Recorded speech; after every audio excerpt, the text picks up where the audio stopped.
Ticket ticket ticket ticket શબ્દને જો આડોહળો કરવામાં આવે ને તો કટકી થઈ જ જાય. એ પછી ચૂંટણીની ટિકિટ હોય કે પછી બસની ટિકિટ, કટકી ના થાય ને તો પછી ટિકિટ કેવી રીતે કહેવી? અને આ વાત તો ભાઈ હીરાના શહેર એટલે કે નંગના શહેર સુરતની થઈ રહી છે.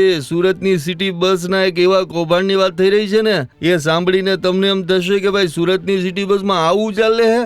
બને છે એવું કે સુરત સિટી બસની અંદર લાંબા સમયથી ટિકિટનું કૌભાંડ ચાલે છે, અને આ કૌભાંડ પાછું એવું કે માલ બધો કંડક્ટર અને ડ્રાઈવરના ખિસ્સામાં જાય અને પબ્લિકને ટિકિટે મળી જાય પાછી. હવે તમને એમ થતું હશે આવું કેવી રીતે બને? કે બને છે એવું કે કોઈ પણ પેસેન્જર સુરતની સિટી બસમાં બેસે ને, એની મુસાફરી પૂરી થાય ને ત્યારે કંડક્ટર કે ડ્રાઈવર તેની પાસેથી ટિકિટ લઈ લે, અને ન લે ને તો પેસેન્જર ઘણી વખત ટિકિટને એવી રીતે બસમાં ફેંકી દેતા હોય છે. બસ આ ટિકિટ ઉઠાવી અને શરૂ થાય છે કટકીનો ખેલ. હવે ઉદાહરણ તરીકે કોઈ પેસેન્જર બેસે અને 30 રૂપિયાની ટિકિટ લેવાની હોય તો 30 રૂપિયાની વીણેલી ટિકિટ તેને આપી દેવામાં આવે, અને એ 30 રૂપિયા કંડક્ટર ડ્રાઈવરના ખિસ્સામાં જતા રહે છે. આવો જ એક પેસેન્જરને હમણાં જ કડવો અનુભવ થયો. તે સાંજે 7 વાગે સિટી બસમાં બેઠો ને તો તેને ટિકિટ 5:30 વાગે સાંજે કાઢેલી હતી ને એ એટલે કોઈ પેસેન્જરની ફેંકી દેવાયેલી ટિકિટ આપવામાં આવી. હવે આ પેસેન્જર એરપોર્ટથી રેલવે સ્ટેશન જઈ રહ્યો હતો અને ટિકિટ ક્યાંક બીજેની જ હતી. હા, 30 રૂપિયાની ટિકિટ હતી એ વાત કન્ફર્મ છે. અને હવે આ વિડીયો સોશિયલ મીડિયામાં થઈ ગયો છે વાયરલ. એટલે આ ટિકિટના કૌભાંડના નામે સરકારી તિજોરીને જે ટીલું મારવાનું કાંડ ચાલી રહ્યું છે ને,